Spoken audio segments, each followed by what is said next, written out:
I'm Charles Amiot, and with me today is Ethan Stokes. He's the one presenting this webinar. We're going to go ahead and get started on discussing material testing using 3D optical strain gauge measurement. All right, thanks, Charles. We are going to have a Q&A session at the end, so if you have any questions, please make sure to put those in the Q&A section of the Zoom meeting. But we do have a lot of ground to cover, so I'll go ahead and jump into things. If you are in the material testing world, I'm sure you are using a lot of these different pieces of equipment, accelerometers, extensometers, strain gauges, things like that. These are great pieces of equipment. They've been used for a long time, but they do have some shortcomings. They are single point solutions, so you're only getting one data point for each one of these pieces of equipment. You also have some significant setup time if you're placing 10 or 20 of these across the part. Among other things, because of this, people have started to really lean on finite element modeling. This is a great way to get a simulation of what could be happening in your part and get a great visualization of that. But at the end of the day, this is not real data, so you're still having to validate this with your single point mechanical solutions. So that is where Trilion and our Aramis digital image correlation system comes in. So this is a full field non-contact solution. So you are getting real data that is as accurate as the single point solutions, but we're getting thousands of data points in a visualization that is similar to this finite element model tool. So it's really kind of bridging the gap. It's the best of both worlds of these two different tools. As for how it works, we use a stereo camera pair that you can see over here on the left. Each one of these cameras collects a series of images from a different position in space, and we can use these image series to track 3D position in 3D space. We can do two main types of measurements, the first of which is point tracking. We place these stickers onto an object, and we can measure displacement, position, acceleration, velocity, all these types of things at each one of these points. We can also pattern an object with this stochastic pattern here. It's kind of like TV static is what it looks like. And you can measure full field strain and displacement across an entire part, so thousands of data points on this tensile specimen here. There are a number of different benefits with this type of technology. So first of which is non-contact, so you're not having to spend hours setting up 20 or 30 strain gauges on an object. It's full field, so we're getting thousands of data points again across the entirety of the part. It's an all-in-one tool, so you are measuring strain, acceleration, displacement, all with the same tools. It's flexible, so you can alter your camera setup to better fit smaller or larger scale tests. It's material independent, so you can make measurements on polymers, composites, metals, all of that with one system. It's good for static and dynamic testing, so you are able to alter your frame rate to better fit slower or faster speed tests. It's designed to adapt, so it is a pretty modular system. You can swap out parts to fit your needs as they develop over time. It is certifiable and accurate, so we calibrate using a certified calibration object. It really gives us a high level of accuracy. We're going to touch on that a little bit later. And obviously, we can't interface with your test machines via analog inputs and outputs. So you are able to fully integrate this into your testing setup with your load frame and other pieces of equipment. We're going to talk about a couple main sections here. So we're going to talk first about material testing and a lot of the basic everyday applications that you'll see and how Aramis can be used for these types of measurements. Then we'll talk about real-time measurements with our GOM touch probes, and then we'll talk about sheet metal testing, and then finally we'll talk about how this material testing can be used to support finite element analysis. At this point, I'm going to turn it over to Charles to talk about this material testing. All right, so we just gave you a quick introduction here to the platform that we're using, which is called the Aramis Optical Strain Platform. But how does that interact with those basic benefits with material testing in general? Well, if you're doing any sorts of material testing with a load frame, you're probably using one of those traditional strain sensors that we were talking about just a minute ago.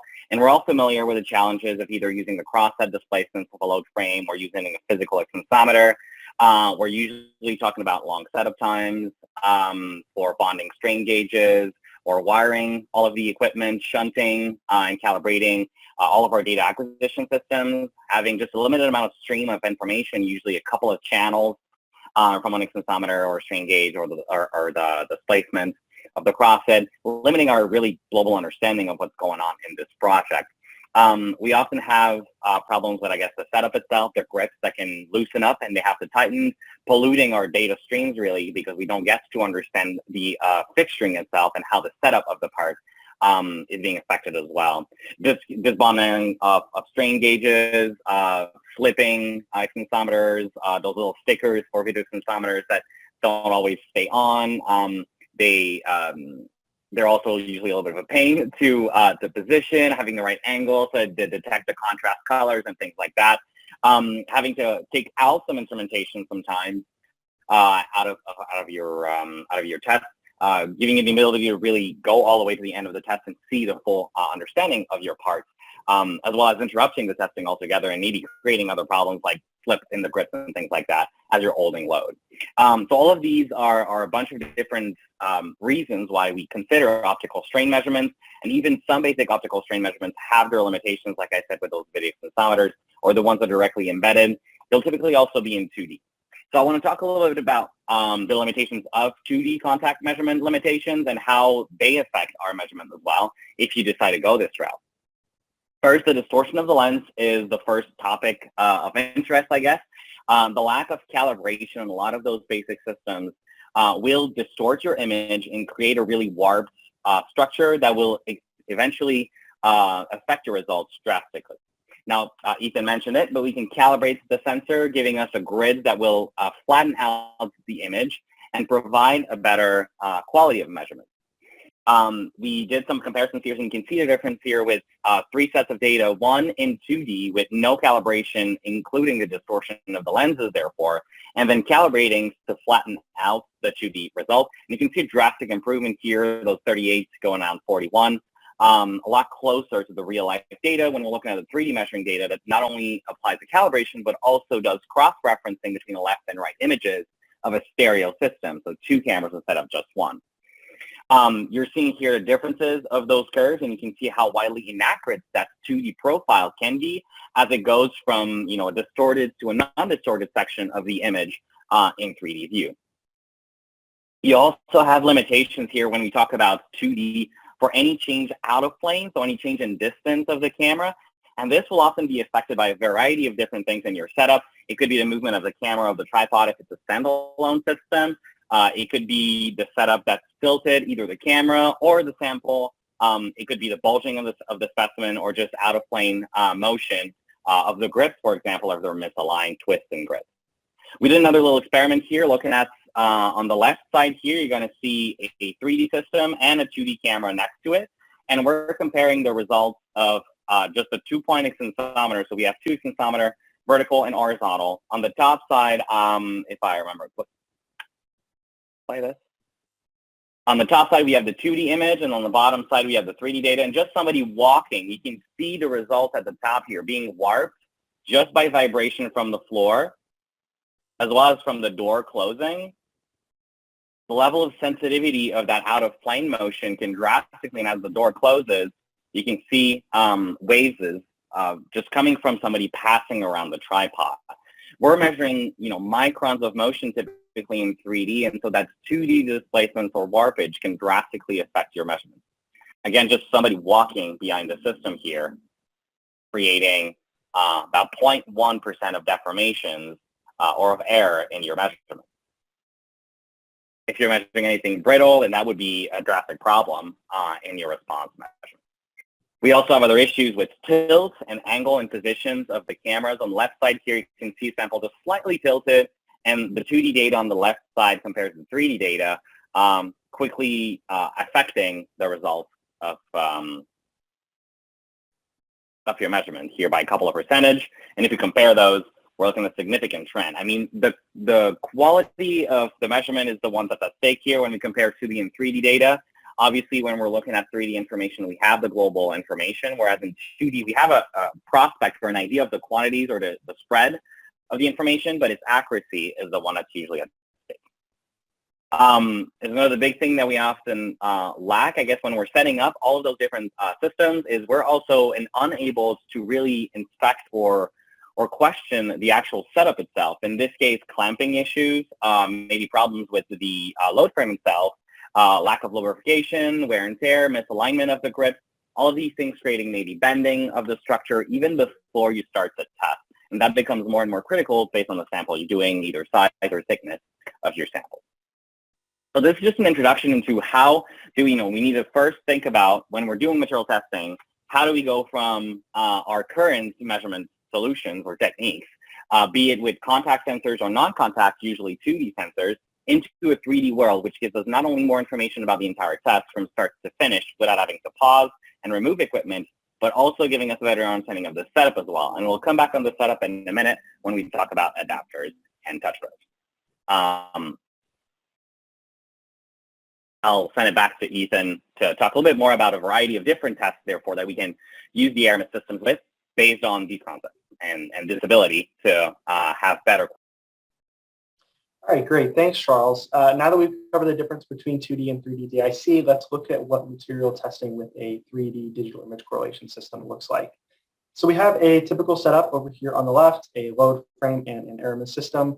With this equipment, we can accomplish measuring holistic strain measurements. So our Aramis system provides full field strain results, as you can see here in the center of your screen, thousands of data points across the entirety of the surface, giving us very detailed information about our specimen. We're even getting Reuters bands here, small areas of plastic deformation that are going to be really hard to see with traditional pieces of equipment. Using imported data from our load frame, like load, displacement, etc., we can automate certain outputs like this stress strain curve or these user-selected material properties, like you can see here in this case, Poisson's ratio and some other outputs. You can define what you want to look at in the software to customize these outputs. With a full field solution, we are really able to get good insight into non-homogeneous materials. So we have here a carbon fiber reinforced plastic. Obviously, it has carbon fiber inside of it, so the internal structure is a little bit interesting. So we're able to see points of higher strain that might be difficult to measure with single point mechanical solutions. Aramis is also really great when you're working with additively manufactured or 3D printed parts. Because they have complex structures or complex geometries, it can be hard to know where to place a strain gauge or to fit a strain gauge in a certain area, or even to just place enough strain gauges to really capture the full scope of what you're looking for. With Aramis, we can obviously just measure across the entire surface here, and we're getting in every little bit of this structure and seeing where the real hotspots are. Here we have a 3-point bending test. On the left, we are measuring displacement, and we have a section line there in the middle, that black line. The black line is represented by the pink line down here, and we can see the displacement as it's taking place. So as we get closer to failure, we're going to see that pink line actually dip down in the center where it's experiencing more displacement. We can also look at this same measurement and calculate strain, or measure strain, I should say, and we can see cracks forming in this material before they're even visible to the eye. So, two different types of data that we're collecting with the same set of images. We can also display the data in different ways. So we have a shear test here. Over on the left, we have strain mapped onto the image, but then we have strain in just a mesh view over on the right. Sometimes we like to turn this off just so we can see the hotspots a little bit clearly. So just another way of visualizing things. Here we have a notch test. On the left, we have a variable scale, but on the right, we have a fixed scale. So the left side is going to give us a more localized view on a frame-by-frame basis. Where's the hotspot? Where's most of the strain occurring? While on the right side, we're going to get more of a global look at what's occurring overall in this measurement.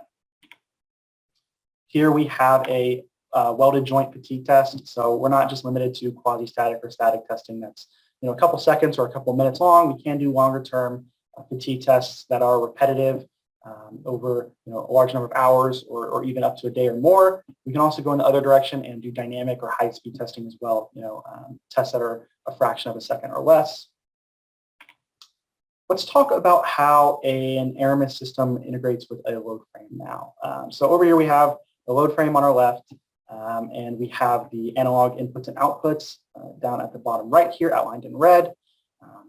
Connecting an Aramis system to our load frame is really easy. In this case, we're just going to connect our analog input outputs via BNC connector into our GOEM testing controller, which is a part of the Aramis system.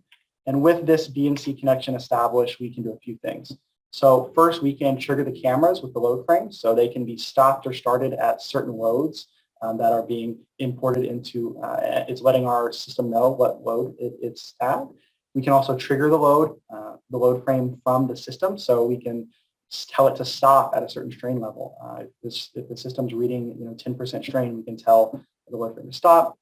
Of course, we can also import data from the load frame, like load data or displacement data at every frame of a measurement, and it will automatically sync that up.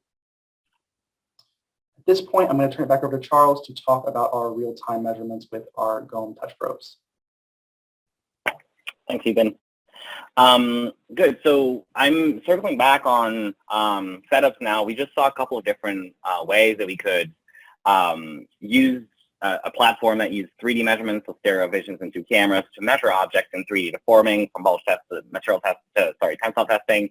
And I mentioned before we went into these that we do need to care about the setup. And one point that we often fail to understand properly is aligning the data into a proper coordinate system.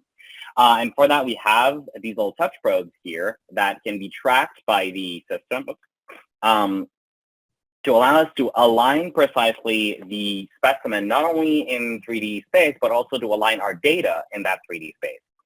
These touch probes, for example, here in a 3-point bending test, can allow us to build different geometries. So these cylinders, these support rolls on the bottoms and in the center can all be built using that little touch probe, creating this geometry in 3D space and allowing us to build a coordinate system that's precisely in the center of the crosshead of the sample.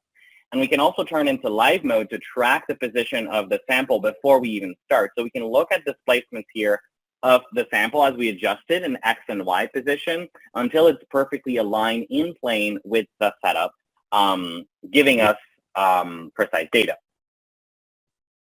The idea here is to go from a raw image and to slowly build a geometry, a machine coordinate system that does match our test article. In this case here, you can see the little touch probe being used to create a plane on the bottom of the fixture, and then tracking the fixture itself the bottom relative to the top section to first align the coordinates and the orientations of these 2 pieces, and then aligning the actual specimen in 3D space. The idea here is to go from a raw coordinate system from the camera that's native to the sensor, and we want to align the sample or the part coordinate system into the machine coordinate system. And all of these steps are usually ignored, and we will kind of put in the parts as best as we can using the little stoppers on the grips, for example, and roughly aligning the grips as best as we can. But these will typically lead to a lot of errors that can all propagate and pollute your data set. So these little tools, these touch probes, allow you to track structures and create a variety of geometries like planes, cylinders, cones, and use all of those axes to build a coordinate system that's relevant to your data. You have an example here just showing you tracking of a touch probe. Here's a slightly larger touch probe, and we're building in this assembly a plane at the bottom of the table, which is our coordinate system for the component test that we're about to do, and then building a y-axis along the length of our clamp. So these tools are critical to improve the quality of your measurements and actually give you a much better understanding even before you start the test of the actual fixturing and setup that you're using. Now, these can also be adapted not only for touch probes, but directly for a variety of adapters or clamps. We have these sets of adapters that you can bond or use with an elastic and directly mount them on your samples and use that to track the sample in 3D space in the machine coordinate system. So all of these steps to automate and simplify measuring accurately and easily without too much steps or expertise your sample in 3D space. All right, so I will go ahead and talk about sheet metal testing. So in this case, you're typically going to be doing forming limit curve testing, Nakajima or Messiniak testing, as well as bulge testing. And outside of this testing setup that fits really well into your existing equipment, the Aramis software provides an integrated and automated set of tools. So let's talk more about forming limit curve testing to talk about how exactly that works. So you have a forming limit curve, an FLC over here on the right. This is created by testing a series of specimens with different geometries by punching a hole through them. Each one of these red points represents the mean of several trials of a given geometry. Each one of these black points is a single trial. At point 1, we have our uniaxial strain condition. At point 2, we have our plane strain condition. And at point 3, we have a biaxial strain condition. In between, we have different geometries that are experiencing these states to varying degrees. But let's go ahead and talk about how exactly the Aramis software is going to be producing a curve like this. So first, we need to select our ISO standard in the software. So in this case, we're going to be using ISO 12004, our section-based method. We're going to capture our images during testing at a minimum rate of at least 10 hertz. We can then place our section lines across the specimen once we've created the surface component. And these will be 2 millimeters apart. We're going to then select to quantify major and minor strain across these section lines. And we have an output up here. These top lines are the major strain measurements, and the bottom is the minor strain. And using these lines, we are going to create, we're going to get coordinates for our FLC. So we're going to first find the inner boundaries. Aramis is going to calculate this automatically for you. So you're going to find inner boundaries of 2 fitting ranges on the left and right side of the crack being the highest point here on the major strains, this midpoint here. And these inner boundaries are going to be defined by the inflection points using the second derivative of the major strain. The width of the fitting ranges, so the outer edges here, the blue bars, are defined by the current strain state depending on major strain and minor strain at the inner point of the fit areas. And then through the fitting ranges in major strain and minor strain, an inverse parabola, this green line here, is fitted, and the forming limit values are taken from the position of the crack. So we're going to take this crack point here, the major strain. We're going to get this point here.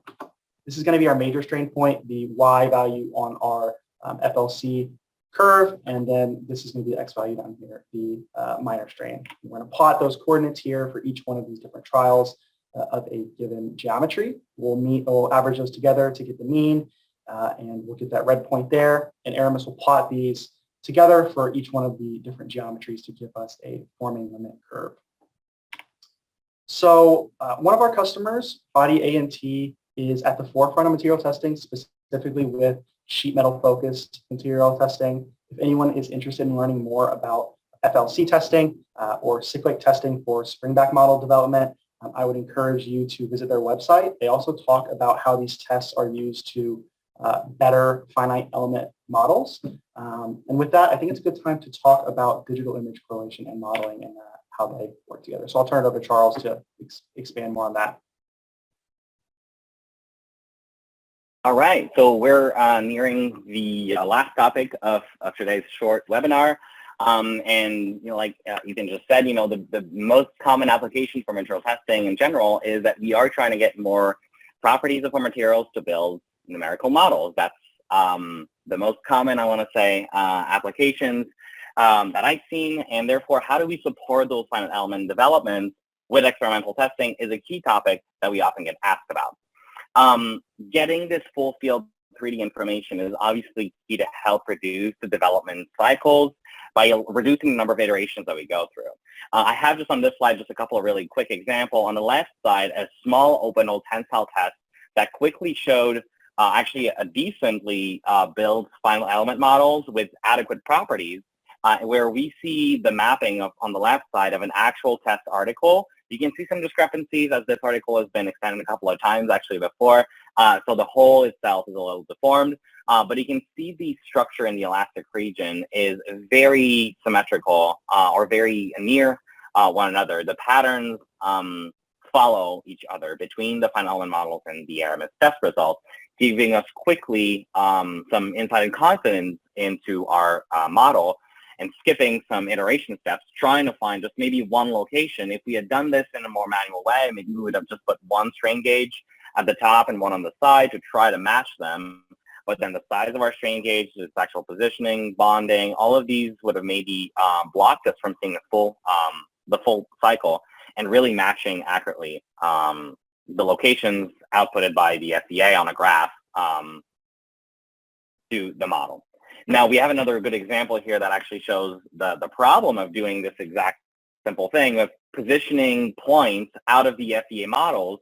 On the top here, you can see a model of a blade, of a helicopter blade, and that model predicted certain this distribution of strains. At the top here, kind of a medium strain, high strain, and low strain at the root. And in reality, the boundary conditions of this model were inadequate, and the material properties were also inadequate, leading to a completely different response in the structure. When they requested the test data, they sent this saying, hey, we have 3 locations, please put 3 strain gauges here, just track this, and looking at a graph of load versus strain, we're going to compare this to the final element model of Penset. It's completely mismatched from one another, and they kept getting basically no data in the strain response, and they were just wondering what is going on. We are bending this thing all the way up.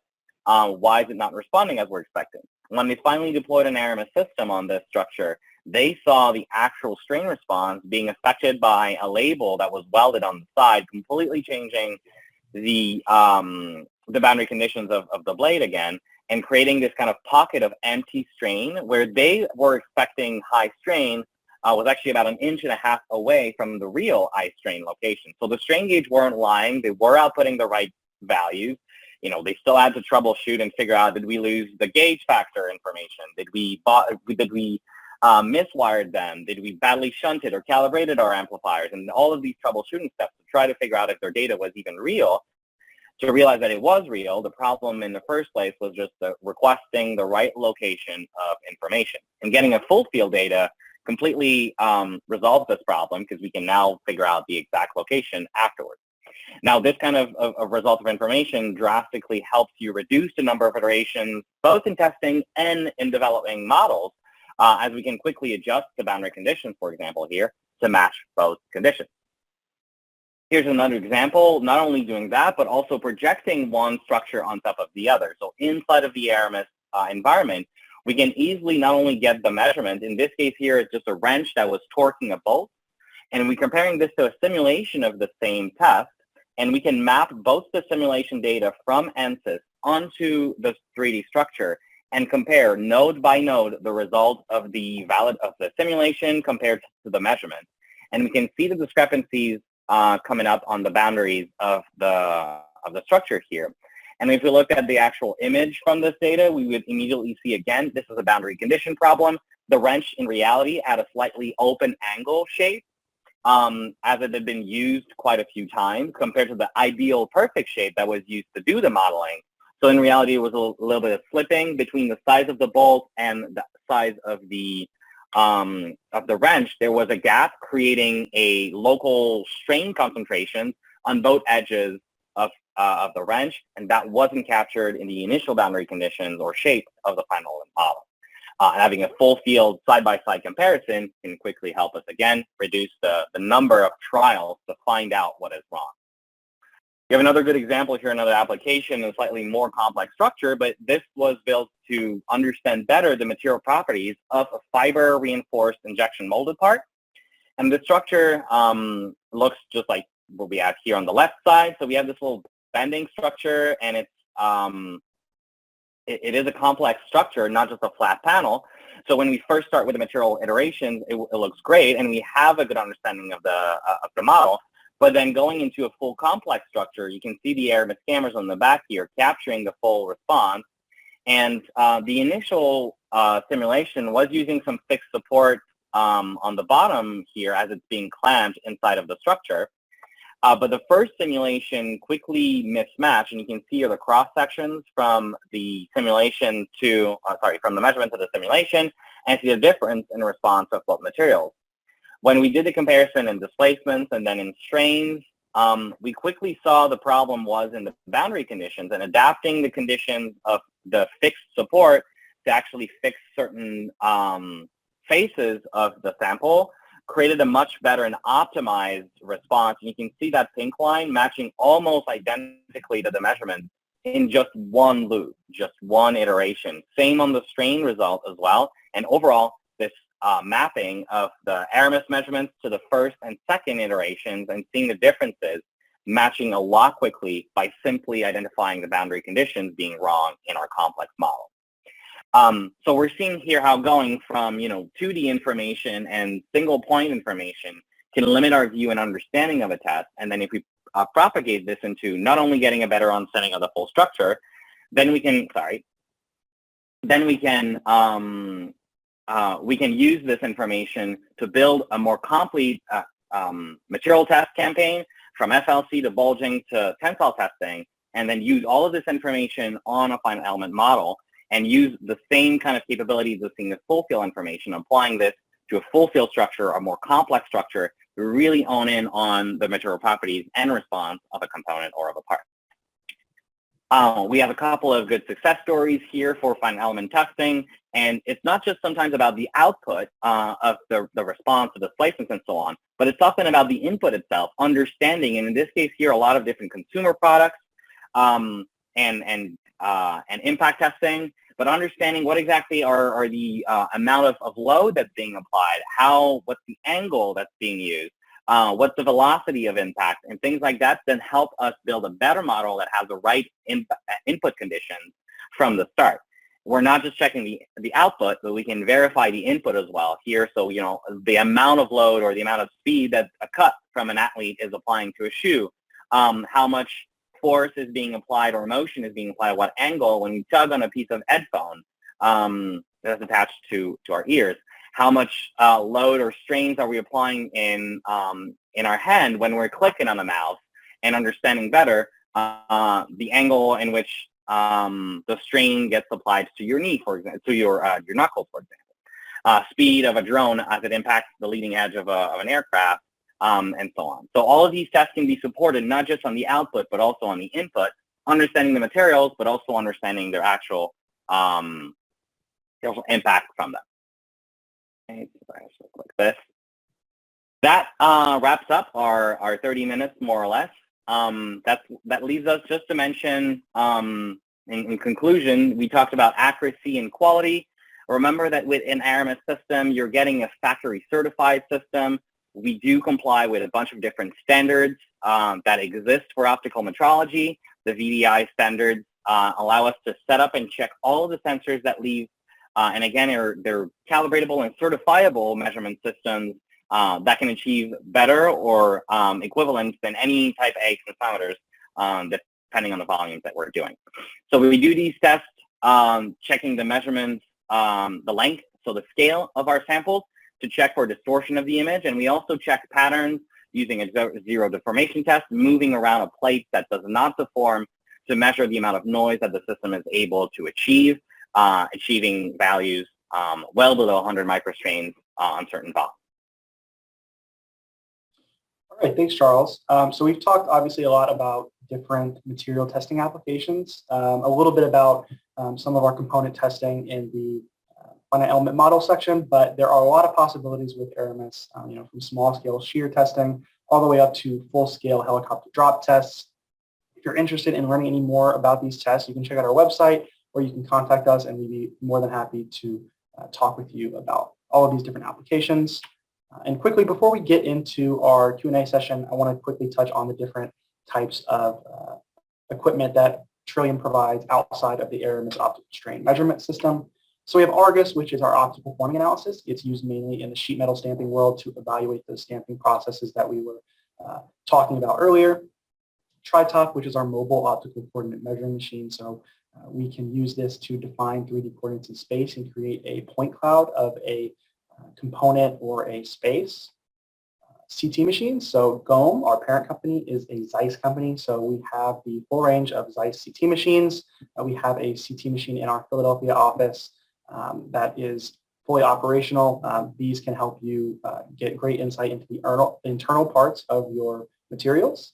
And finally, we have our GOM scan, our structured light scanner, full field, high resolution 3D scanning, great for getting good insight into the surfaces of your materials. And then finally, just a little bit about Trilion. We are headquartered in Philadelphia, but Charles and I are both in the Seattle office, our Pacific office. And we have offices in New York, Detroit, LA, and Huntsville. We cover all of the US and Canada, but GOM, our parent company, is a worldwide company. So just reach out to us. Charles and I can put you into contact with the correct people, no matter what region you're in. But we can go ahead and talk about these questions. Let me pull this up so that I can see what people were asking. While you're looking at this, the first one here comes from somebody that submitted it anonymously. You're asking Trilion as a testing company. So indeed, Trilion does both test services, so we can do these measurements for you, but we also provide the equipment. Our main goal is to implement this technology into as many companies as we can, of course, and we like to support you through this implementation, supporting you and training you on how to use the system. The Aramis platform is the actual equipment indeed. It's the name of the sensor or the family, the product line. You're more than welcome to visit any of our offices that we're just looking at on that map. If you want to visit our office in Southfield, numbers right here on the screen. You can give us a call at the main headquarters as well, or send us an email to schedule a visit. If you want to go to Detroit, you'll be talking with our office team there. That's spearheaded by Justin Buczynski.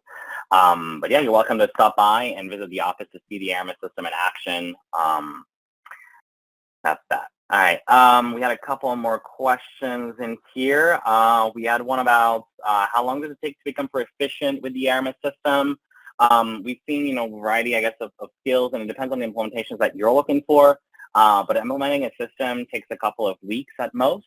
We've seen people become very highly skilled users within a month or two. So it's a platform that is, I want to say, somewhat easy to learn. The software is quite intuitive, honestly, and there's a lot of resources inside of the GOM suite where you can go directly into training webinars that are online. We have a bunch of e-learning courses, and you also can now access the YouTube channels that talk a little bit about that. And we have online manuals and guides and so on. So there's quite a lot of resources, honestly, to get to that. There was one about accuracy of Aramis here from Tom. Maybe Ethan, you can go ahead and just let's present a quick video. We'll let our partners in Germany speak for us, I guess. All right. Mit dem GOM Acceptance Test zertifizieren wir die Qualität und Leistungsfähigkeit des Aramis-Systems. Dies geschieht über punkt- und musterbasierte Messungen. Für die punktbasierten So obviously our German friend here is speaking German, but you can see the acceptance test based on the sort of the VDI structure, and that's what we use to define the accuracy, because it's going to be scalable based on the measuring volume and size you're doing. Dies ist ein Indikator für die Genauigkeit des Messsystems, 3D-Koordinaten und daraus abgeleitete Größen wie Beschleunigungen, Verschiebungen und auch Dehnungen zu bestimmen. Für die musterbasierten Messungen verwenden wir eine Platte mit einem stochastischen Muster. Diese wird vom Aramis-System in verschiedenen Positionen erfasst. Die Auswertung erfolgt dabei nach den VDI-Richtlinien und hilft uns zu verifizieren, dass das Messsystem auch bei musterbasierten Messungen unsere Anforderungen erfüllt. Neben dem GOM Acceptance Test Zertifikat für den erworbenen Sensor erhalten unsere Kunden auch das DAX-Zertifikat für den verwendeten optischen Maßstab und eine detaillierte Prozessbeschreibung. Das heißt, wir liefern Systeme mit einem standardisierten Qualitätsnachweis an unsere Kunden. All right. Right, and therefore we can see here a couple of examples based on sizes. So these will give you an idea of deviation expected. So for about a 3 inches field of view here, the MV70, you can expect deviations well below 1 micron, actually. So this just gives you a scale, and this is, so if we go up to bigger measuring volumes, then this will just scale up as well in the same way. I see a question about, is it hard to jump from using 2D to 3D? I would say it's not very hard. Obviously, with a 2D setup, you're going to have to worry about a lot of things like your sample being perfectly flat or being perfectly perpendicular to your actual specimen. When you use a 3D system, you don't have to worry about that. There are, other steps, but they're going to be guided and laid out in the software, how to calibrate things like that. So it shouldn't be very difficult to do that until you get into very complex types of tests. I also see a question about using a 3D DIC system to measure a sample at high temperatures, for example, in a furnace through a window. I'll pass it over to Charles. He can talk more about that. Yeah, I mean, that's actually one of the my favorite applications I want to say about Aramis, because if you do a lot of high temperature testing, you know how kind of challenging and annoying it is to compensate for heat and thermal expansion of your structure. So if you're using a strain gauge, you need to compensate and put on a silica plate and all of that stuff to try to get to a measurement that's accurate. With the Aramis platform, we can look through glass, through the window of an oven on a load frame, and you can easily measure the strains and displacements of the structure without having to do any sorts of compensation. So we're just looking through the glass at the actual structure itself and see how it deforms directly. So very, very easy way to do this measurement. And not only can you do high temperature, but you can also do low temperature. We have a team, actually I was working with a team in Quebec a couple of years back that was working for the Canadian Space Agency that went down minus 150 Celsius. So you can go to extremely cold all the way up to extremely hot temperature. Not a problem.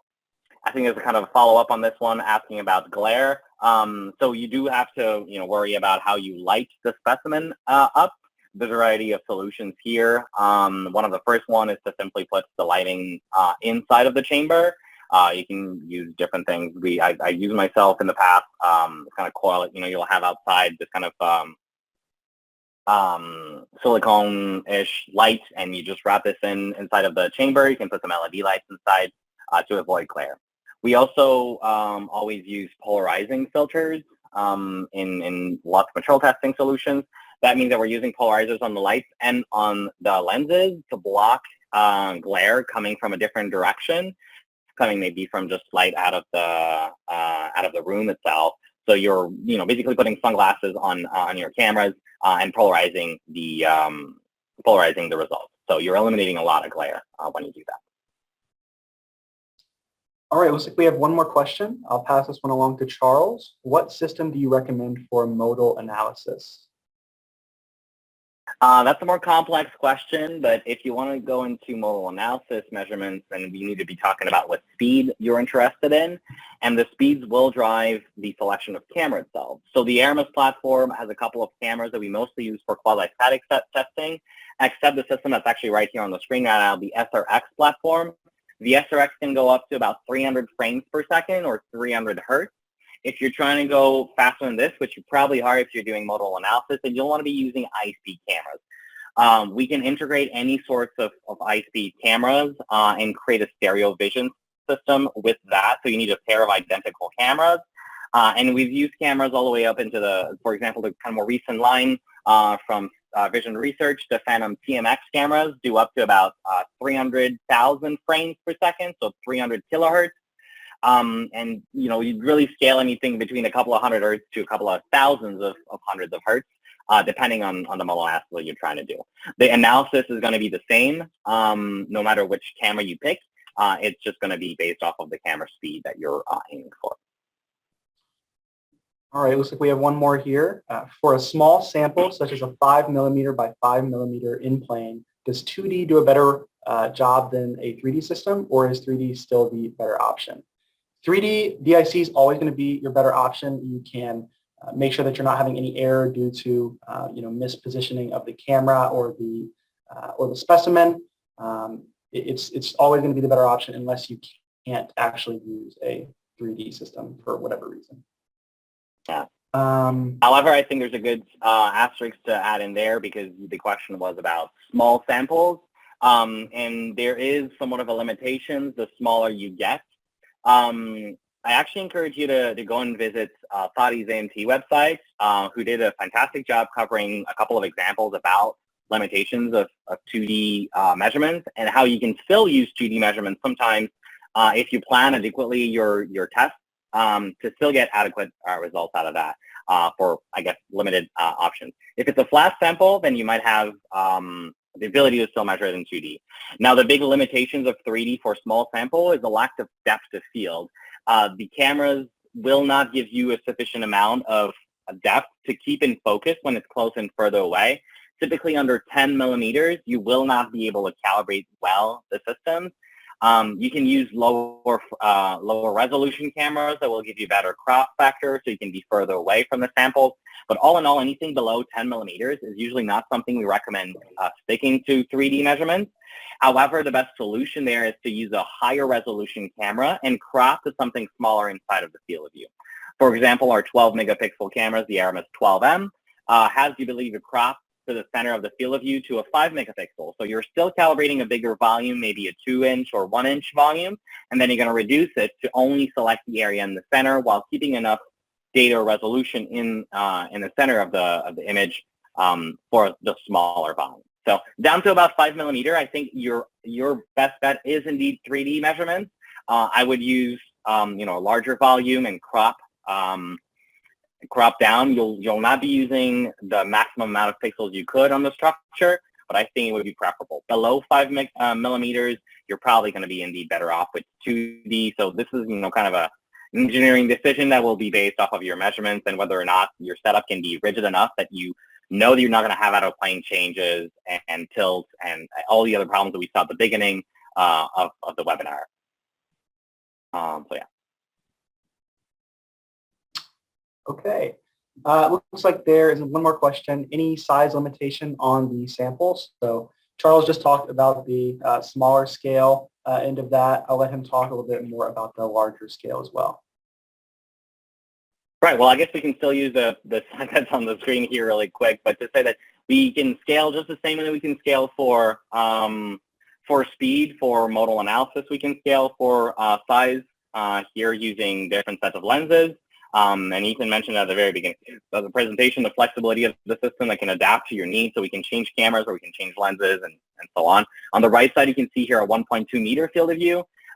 We've done things all the way up to about 10 meters. And we're about to do actually a kind of one-of-a-kind test.